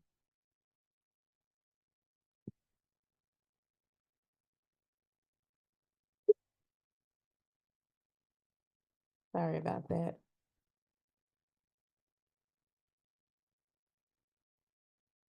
Um, Dang, that threw me all the way off. I'm so sorry. Okay. Oh yeah, okay, so let me make sure it's like somebody in the hospital or something. Jeez. Okay. Oh my goodness. Oh, okay. We're back. Watts, a born again charismatic Christian, had the stationery redone so that the buffalo were standing on the right side, gazing toward the west. Watt knew intuitively and doctrinally that the right is the side of the Father, as well as of neoconservative politics and free enterprise economics. Christianity is a dextral religion in all its aspects. The sign of the cross is made with the right hand, as is the benediction. Jesus always raises his right hand in blessing. In paintings and in heaven, he sits on the right hand of the Father. Any blessing made sinistrally with the left hand is seen by Christians as blasphemy, part of demon worship. The left side represents not only the social, political, economic left, but also the side of the communal mother, or in the case of the Interior Department stationary, communal buffalo. Watt was speaking from the same right wing perspective when he condemned Native American tribal life as socialistic, i.e., it is a communally oriented life, reverent of the earth, and is thus seen by Watt as left wing. American Indians walk and dream on the side of the mother. In the iconography of Christian patriotism, all true Americans must be right handed, right wing, father dominated, and physically male. Anything vaguely communal, leftish, and mother dominated is viewed as sinister by the patriots. Patri meaning father. The female body, in other words, is politically subversive or has a lurkingly treasonous potential. All patriarchy is structured, always, in militant reaction to this potential. In ancient matriarchal society, man stood always in the relation of son to mother. He could become divine. He did become divine by being born out of God the Mother. By undergoing the lunar process, the twin world of the moon god, experiencing both waxing and waning, cosmic dissolution as well as cosmic union. In this way, his individual ego would transcend arrogance and exploitiveness and become truly wise. All the ancient male heroes, even such a one as Gilgamesh of Sumer and Babylon, who defies the great goddess Inanna, Ishtar, and is cursed by her, receive their wonderful beauty, strength, and creative destructive restlessness from their mothers, forms of the goddess. Their mortality comes from their human fathers, but it has no connotations of fleshly sin, guilt, or punishment. It is simply death in the great round of life.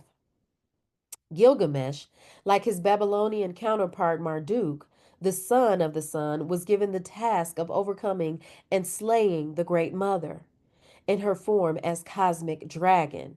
But Gilgamesh is just at the beginning of patriarchy. Unlike the one dimensional superheroes of later times, he still retains some of the sensitivity, wisdom, bisexual wholeness of the ancient matriarchy. He feels and acknowledges fear and doubt. He repeats over and over that he must not bring harm or sorrow to his mother. He is depicted as often cowardly. He loves another man and he fails in his struggle to become immortal. Gilgamesh is told starkly and truly that everything born must die. Otherwise, there can be no magic life or new beginnings. Man cannot conquer immortality by tricks, gimmicks, aggressive game plans, or armed warfare.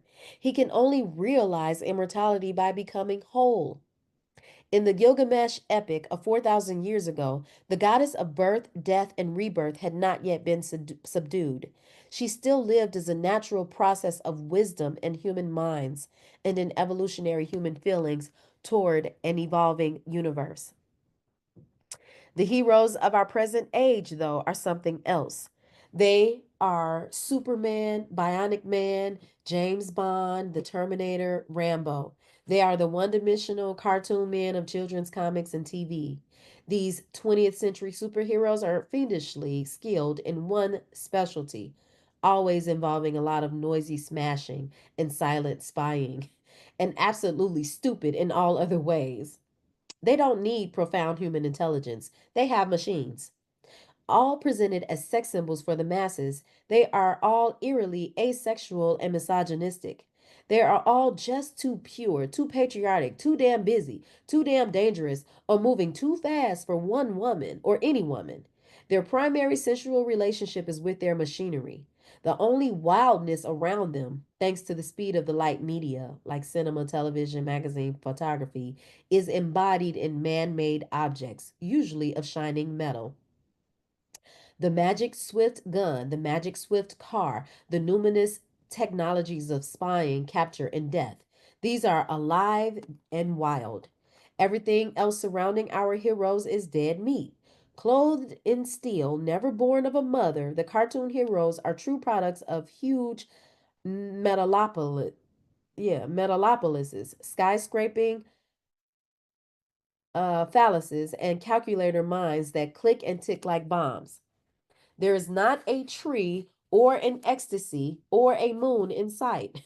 Some variation of bionic man is the ultimate 20th century vision, owing his life not to nature but to man made parts, which are far superior to the original body he got from his mother. And he can be reborn with a screwdriver. This humanoid superhero is as much a product of pure male ideal homosexuality as his prototype Christ. In Mary, especially within the Catholic Church, the goddess for the first time in history bows down to worship male gods as creators of life. The Christian religion, in parentheses, they say a transvestitism of the spirit. The Christian religion has, from the beginning, co opted female experience, taking the victory and raw energy out of it, leaving us only an insipid view of our female selves. Christianity distorts the natural birth process into a grotesque and unnatural story of birth through the male who, twisted in this artificial creation, becomes a sadomasochistic symbol of arbitrary power and empty submission. And I had to do one more. Okay. Whew. For the whole thing centers around birth, the primeval mystery and terror and blood rite in which women struggle alone to create and triumph within the vast unknown. Christianity for 2,000 years has gained its energy by co opting and distorting this experience, this fact, these symbols. For while maternal suffering is unconditional, since it is ontologically inevitable, the suffering Christ is blackmail, a wretched and manipulative appeasement to a cruel, manipulative, and jealous Father God. Mary is wife, mother, and child to the same male power figure. She is utterly meek, abject, passive. In her, the ancient power of the goddess is captured, chained, used, cannibalized, metaphysically cannibalized, in T.I. Grace Atkinson's critical phrase, domesticated and tranquilized. It is no accident that Mary is portrayed as giving birth in tranquility and bliss as a reward for her asexuality and total submission, thus redeeming the crime of Eve, while Christ, her son, takes on the suffering and dramatic childbearing role of the mother. For he twists on the cross in labor to give birth to a redeemed human race. Pierced by a soldier's sword, blood and water pour from his body, exactly as from a woman in childbirth. The figure displayed on the crucifix in Catholic churches, particularly, is a male parody of the female experience, of menstrual bleeding, of childbirth, of ontological physical suffering of the human for the human race. But while Christ co-opts this female experience into his own power and glory, women who really do these things have been forced to hide the signs of our bleeding and childbed crucifixions as unclean processes and badges of corruption, inferiority, and shame.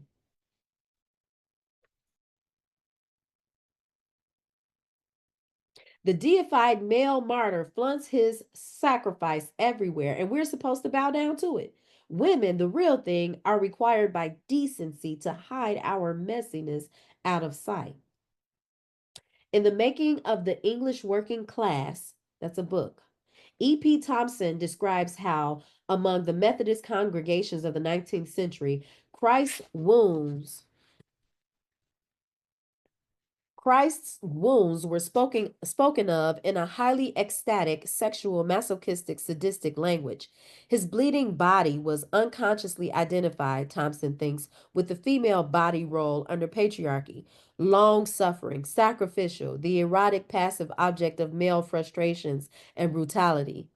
In Labyrinth of Solitude, another book, Octavio Paz explores modern sadism and torture as extreme macho attempts to get revenge against feminine hermeticism, against passive female otherness, a desperate attempt to obtain a response from a body we feel is insensible.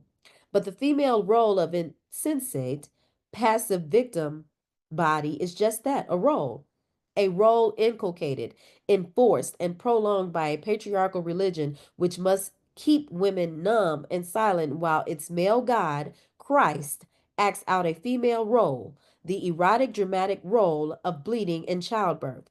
But Christ, as a transvestite or female imitation sacrifice to an asexual and jealous Father God, represents unbearable distortion. It is God itself in this twisted person of Christ who is maddeningly alien and alienating, ontologically insensate, and eerily other. The entire world, the entire universe is eerily other, and the sadism and torture increases daily. Crazed men beating otherness into bloody pulp. In such a world where torture and brutality, or persistent threats of torture and brutality, constitute daily facts of life, for a majority of people, sadomasochism or SM has become a game for some people. The game is played by American heterosexuals, lesbians, gay men, and bisexuals. SM is seriously justified or rationalized by its participants as one, an activity that frees people from sex roles by allowing them to exchange roles and experience the other, and two, a means of learning about power of acquiring, I'm sorry, and two, a means of learning about power, of acquiring power, and of understanding power relationships. On the first count, SM advocates assume wrongly, as many feminists have pointed out, that torturer and victim roles are somehow ontologically rather than culturally derived, and that therefore, by experiencing both roles and by exchanging them in play, we can then learn something about our ontological selves, including our sexual selves as female and male. In fact, torturer and victim roles do not represent, respectively, the ontological male or the ontological female. Playing out and exchanging these roles teaches us nothing about who we are. Rather, it teaches us only about the roles a culture has imposed on us for several thousand years as a psychological political means of confusing, co opting, and repressing our ontological energies. Surely the major political travesty of SM activity and its rationalizations lies in its second claim that it seriously pretends to be telling us something about power relationships. Surely the whole monstrous point about power relationships is their involuntary nature. The torture victim does not volunteer for the torture experience, nor does the torturer agree to stop the procedure upon request. Power is defined and determined solely by the fact that it can be inflicted by the will of one against the will of another. But SM advocates insist their activities are based on mutual agreement and that this mutual agreement can teach us something about power relationships. Such an argument totters horribly on the edge of suggesting all torture is chosen and that all torturers are simply giving their victims the experience they really desire. The obscenity of SM in a political context is that the game players can get up and walk away from the game of pain, while real victims of real torture, i.e., of real power relationships, cannot get up and walk away. What we learn from one context, like voluntary SM, cannot in any way be transferred over to understand the other context, like power relationships in the real world. SM teaches us nothing about power. It teaches us only about certain forms of gameplay and behavior in the West, and especially about the increasing inability of many of us to tell the difference between game playing in the Western world and real life everywhere else. To transfer the contextual experience of what is essentially white, middle class American psychotherapeutic activity, i.e., human empowerment games, um, like self choosing behavior and whatnot, into what for most SM players is a contextual non experience of brutal and unrelieved global power politics. Let me say that again. To transfer the contextual experience of what is essentially white middle class American psychotherapeutic activity into what for most SM players is a contextual non experience of brutal and unrelieved global power politics is the epitome of self indulgence and unreality. Such a contextual confusion is a sign of nothing but political privilege. A few well off Americans can afford to play at torture. The model clothed only in SM bondage appears on the cover of Vogue, etc. It comes and goes as a trendy thing, something like wearing camouflage bikinis and fashion bandoliers, something like playing at war when one has never known war. Starting with the Deschade, the whips and boots, the expensive torture instruments designed and manufactured by highly paid artisans, the aristocratic torturers, and voluntarily cringing victims of all the SM games do not represent sexual liberation in any form. They are, in the West, a sad, obsessive acting out of the Christian crucifixion ritual and social class passion, what can be called the decadence imitation of Christ. The SM fixation is not on sensuality, but on stylized coercion and humili- and I'm sorry, but on stylized coercion and humiliation. The grotesque and deliberate unnaturalness of SM ritual reflects the Christian perversion of the natural birth, life, death process through the total perversion of human sexual experience. The sadistic punisher is Yahweh man tool. The eternal sufferer is woman womb Jesus. All our lives are twisted on the cross of this bizarre distortion of ontological reality. SM game players like Christ on the cross are symptoms of our sexual spiritual problem, but certainly not the cure.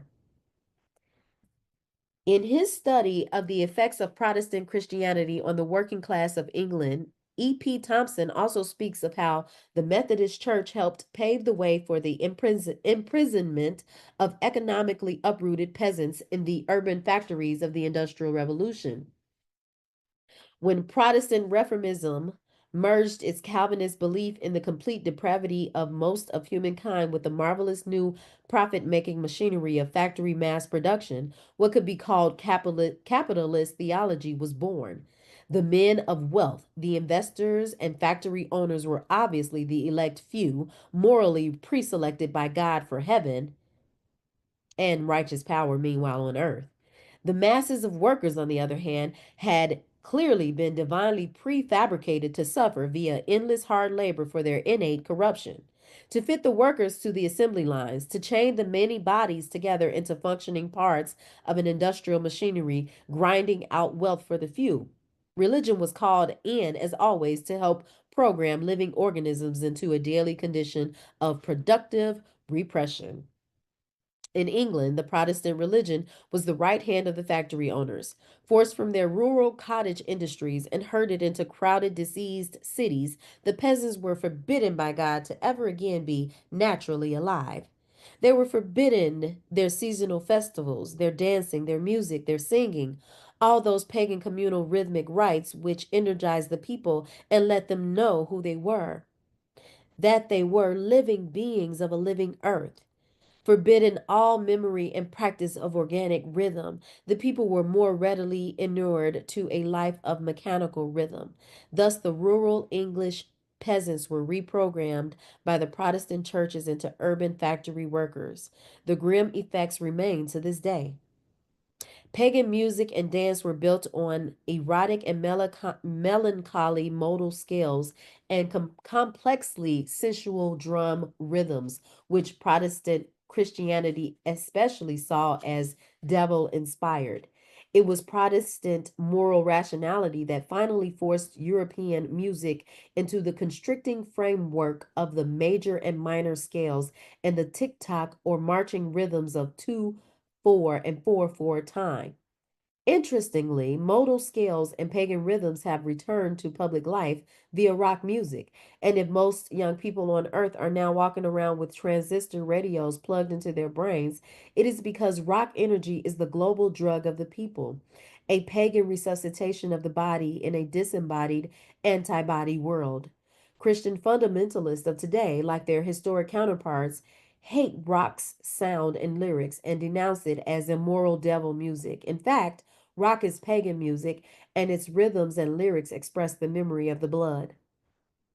With its dismal with its dismissal of the worship of Mary, the Protestant church got rid of the iconic mother altogether, and with her, all organic, celebratory links to the earth and the body's rhythmic, ecstatic life. In her place, we have been given the machine. The machine. That is, we are now at the chapter called The Machine. This is going to be an interesting breakdown. I'm looking at the time. Yes, oh, yeah, everything is okay. I just saw your message, Dr. B. Everything is okay. Um, I think I'm gonna just go ahead and do a like another. Yeah, I'm gonna start the machine. The machine. Three connected phenomena are happening all around us. In the very modern world of the 1980s, remember this book was written in 1980. They are one, the rise to power of fundamentalist sects like Christian, Judaic, Islamic, Hindu, Buddhist, Confucian, and their collusion with business and military dominated governments in directing theological and political attacks at women's rights, in particular, women's right to control our reproductive capacities. Two, the growth and global distribution of reproductive technologies, everything from birth control pills, IUDs, and coercive sterilization programs dumped on third world women, to the expensive and complex Western technologies of making sterile women pregnant through the transplantation of unfertilized eggs and embryos from the ovaries and wombs of egg mothers to the wombs of host mothers, and the correlative genetic engineering of embryos to make babies to order. And three, the spread of American corporate structures and advanced production technologies into global factories where virtually trapped workers, over 80% of them women, work and often live behind the barbed wire walls of free trade zones at subsistence level wages, controlled in both work and private life by a corporation government collusion that forbids them union organization or political protest and often extends to the economic control of their reproductive lives, e.g., multinational corporations give preferential employment to single women without children and with no plans to have children. In India's textile industry, employers prefer women who've been sterilized through the government's population control program. And in the Bataan export processing zone in the Philippines, the Mattel company offers prizes to women workers making toys and Barbie dolls who undergo sterilization. These three trends might seem disconnected, even sometimes publicly antagonistic, but in truth, they are profoundly linked. Their linkage can be traced back to the Bronze Age, to the practical beginnings of patriarchy at the end of the Neolithic, when men first began to organize to gain systematic control over one, women's production, and two, women's reproduction. As we've said, the definition of the female body under patriarchy corresponds to the definition of the worker's body under private capitalists, e.g., American, or state capitalists, e.g., Soviet, production systems. At the beginning of Bronze Age patriarchy, males began to take over women's ancient inventions and improving them, i.e., capitalizing them by turning rhythmic, local, qualitative handcraft work into quantitative, mechanized mass production for trade and the building of wealth. Simultaneously, patriarchal men moved to take over and improve, again, capitalize, the most primal production of all, the female's production of children. Modeling their religious and practical notions on their new experience of cattle breeding, men redefined the ontologically and autonomously creative female body into a machine for producing wealth. That is, wealth for men via the patriarchal family in the form of children as inheritors of patrilineally controlled property, and children who could be used to make more wealth as workers or traded for wealth in the form of female bodies, traded as wives. Patriarchal religion grew side by side with patriarchal wealth and secular power. The father gods' male priesthoods rationalized and sacralized the pastoralistic control and use of women's bodies as wealth breeding machines, simultaneous with cattle breeding, spiritually programming generations of both women and men to believe that God was now a male who wanted it this way. The Neolithic goddess religions that had supported female sexual autonomy, female control over both sexual pleasure and reproduction, was religiously demonized and politically destroyed. With the growth and elaboration of tribes into nations, into I'm sorry, yeah, with the growth and elaboration of tribes into nations, into empires, structural systemic control of female reproduction passed from private hands of fathers and husbands into the functional machinery of state political economies. Male rulers attempted, at least, to regulate populations according to state and business fluctuations, the need for increase or decrease in labor forces and armies, for more consumers of surplus or fewer consumers of famine, etc. For over 4,000 years now, female reproduction has not been an autonomous function of women, but an auxiliary function of patriarchal systems. And for the same time period, worker production has functioned as a part of the same patriarchal hierarchic wealth producing machinery. Both female reproduction and worker production being rationalized and reified by God, i.e., religious dogmas of priesthoods and theologians, as subsidiary and inferior functions of that wealth producing system. They are subsidiary and inferior functions in the sense that they are the disempowered, many controlled, they are subsidiary. I'm sorry, they are, wait a minute. They are subsidiary and inferior functions in the sense that they are the disempowered, many controlled by the system to the benefit of the empowered few. As far as wealth production or actual value goes, females and workers are, of course, not subsidiary or inferior in any way, but primary producers of all wealth. In both cases, worker production and female reproduction, wealth is produced for the dominant males or the dominating male system with its auxiliary wives by organizing what was once organically rooted sexual spiritual activity into coerced mechanical reproductive activity. The cyclic dance of impassioned bodies is forcibly and moralistically restructured into the chain gang of numbed bodies forming an assembly line or a maternity ward. Human biological and dream energies, once numinous ends in themselves, are co opted and rechanneled into profit making results via a collusion of religious and governmental political ideologies that manipulate the body and the spirit of humanity away from conditions or experiences of evolutionary, revolutionary ecstasy and into conditions and experiences of counter evolutionary, revolutionary, productive repression. Both worker production and female production are controlled and directed by the same forces, sexual, spiritual, ideological systems of piety and drudgery, which are themselves teleological machines producing just enough energy to rationalize themselves automatically while maintaining themselves in power.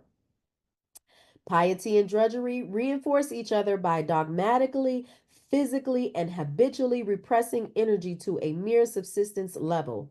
A subsistence level that is capable of only piety and drudgery, i.e., incapable of the revolutionary ecstasy or creativity necessary to escape the subsistence level system. And piety and drudgery is the normative state of being in which females and workers have been kept under patriarchy for at least 4,000 years. Finally, this condition is the result of the Bronze Age patriarchal redefinition of the female body from organic, autonomous creator to male controlled breeding machine. Technological or systematic ideological control of human labor cannot exist if control of female reproductive labor did not pre exist. For control of organic, autonomous female reproduction is structurally necessary to create the mechanical state of piety and drudgery out of the repressed sexual spiritual energies, i.e., all machines, including all mechanizations, need fuel, and all fuel is originally organic energy. The subsistence level machinery of piety and drudgery is fueled by the repressed energies of orgasmic sexual ecstasy and spiritual epiphany.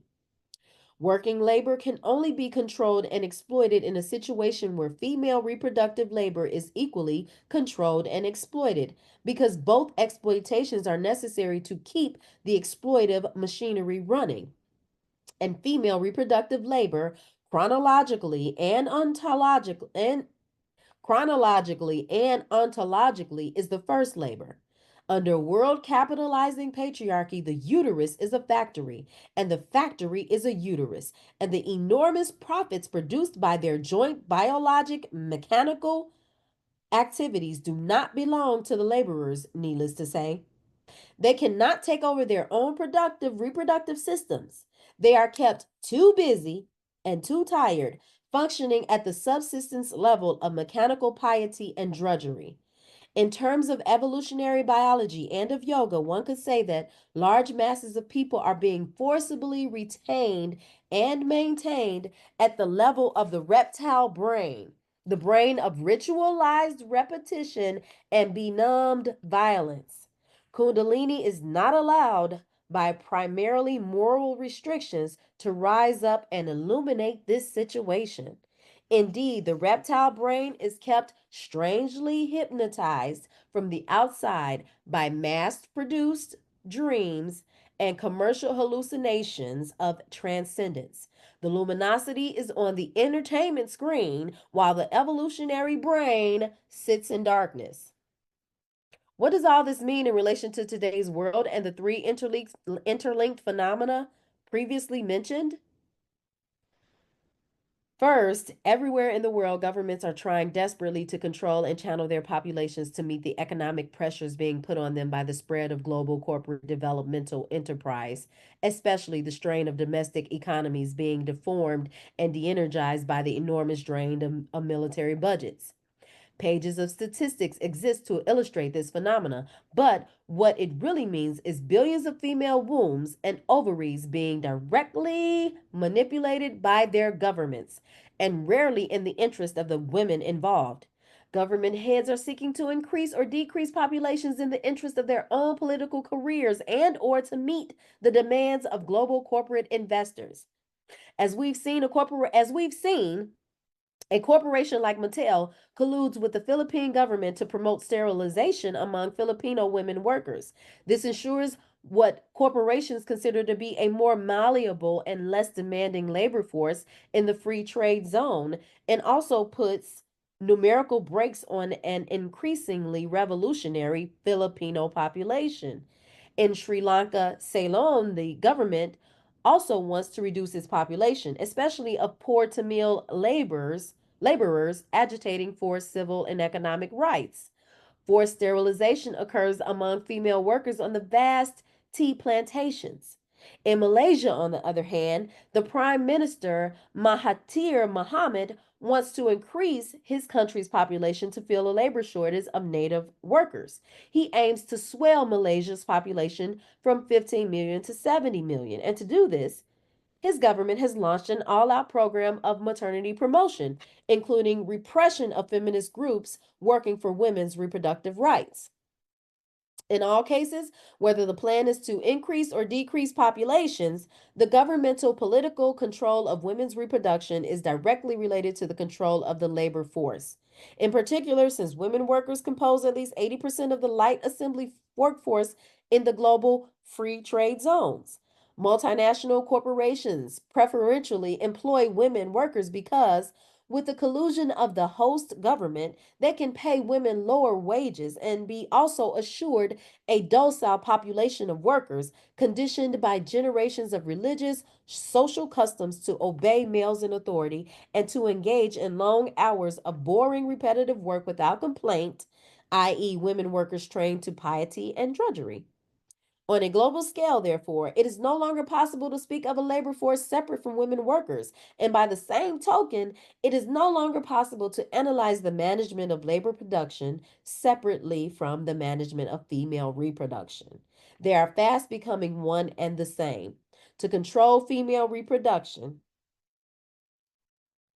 and women's rights globally, it is necessary to control the rights of labor populations globally, and vice versa. And the free trade zones are the spearheads or experimental models of this total global control, with repressions of unions and political activity, along with the forced or coerced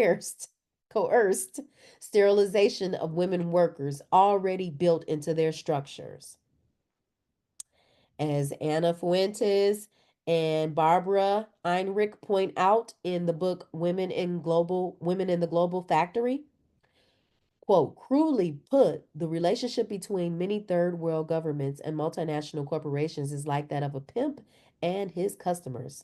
The governments advertise their women, sell them, and keep them in line for the multinational Johns, end quote.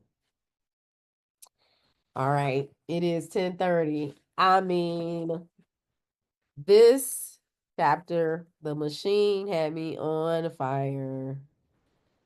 This is where we stopped. I'm gonna stop right here. So we're in the because it's quite a lengthy chapter, The Machine. So um we're stopping on page 363 of this chapter, and we'll pick up next week.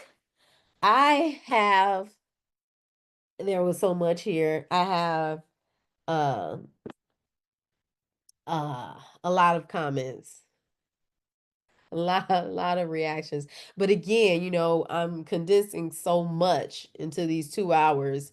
It's like it's you have to go back to you know really read and to take your time and peek because there's so much to be said.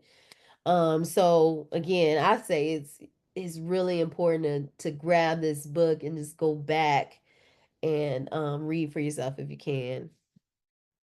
Um, so I'm gonna not make any comments since it's already 10:32. And I'll say to Dr. B, thank you for joining me. Thank you to all those who are listening. Um, and yes, you have a good night. Good night. And see you next time. All right.